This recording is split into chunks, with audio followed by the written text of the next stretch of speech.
Hello, my name is Ty Bollinger, and I'm a CPA and a researcher, and due to some tragedies in my own family, I'm also an author. You see, I lost my mother, my father, 3 grandparents, an uncle, and a cousin to cancer.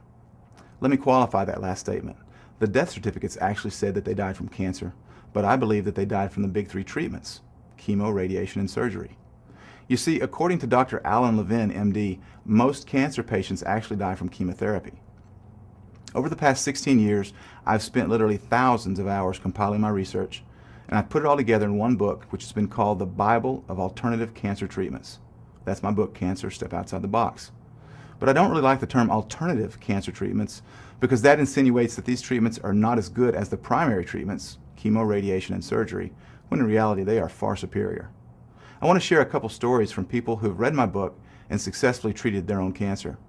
There's a gentleman whose name is Kobus. He was diagnosed with terminal colon cancer. He lives in South Africa. He read my book, and being convinced that cancer does not have to be a death sentence, and being also just as convinced that chemotherapy is poison, he implemented several of the treatments outlined in my book. I received an email from Kobus which said that the oncologist had given him a clean bill of health and his body was cancer-free. There's a lady named Elaine. She was diagnosed with terminal breast cancer. She underwent 1 round of chemotherapy which almost killed her, and her doctor said, "I can no longer help you." Elaine said that they treated her as less than human. She read my book and she implemented one of the treatments outlined in the book, and today Elaine is cancer-free. Do you see why I detest the term terminal cancer? Both of the people that I've told you about here were told that they had terminal cancer. The reality is they are both still alive. My reaction when I hear the word terminal is, says who? Says who that your cancer is terminal? A traditional oncologist? Well, if they do, that's because their treatments are inferior to the natural cancer treatments. But don't take my word for it. In 2005, the Department of Oncology with the Northern Sydney Cancer Clinic in Australia did a study on the effects of chemotherapy on a 5-year survival rate. The results of the study are remarkable. They determined that chemotherapy has a success rate of 2.3% in Australia and 2.1% in the USA. Now, over the past few years, I've been using a 3% success rate for chemotherapy, but I guess that was a little bit too high. They're actually just over 2%.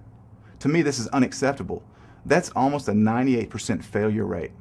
My book spells out exactly how you or a friend or a loved one can beat cancer without spending a fortune and without undergoing chemotherapy, radiation, or surgery. The message of my book is clear. There is hope. Cancer does not have to be a death sentence, no matter what your oncologist might have told you. I firmly believe that it would be worth 10 minutes of your time to read the information on this website and learn more about the cancer breakthroughs that I've outlined in my book, breakthroughs that could save your life or the life of a loved one or friend. To find out more about my book, check out the information on this website. Thank you, and God bless.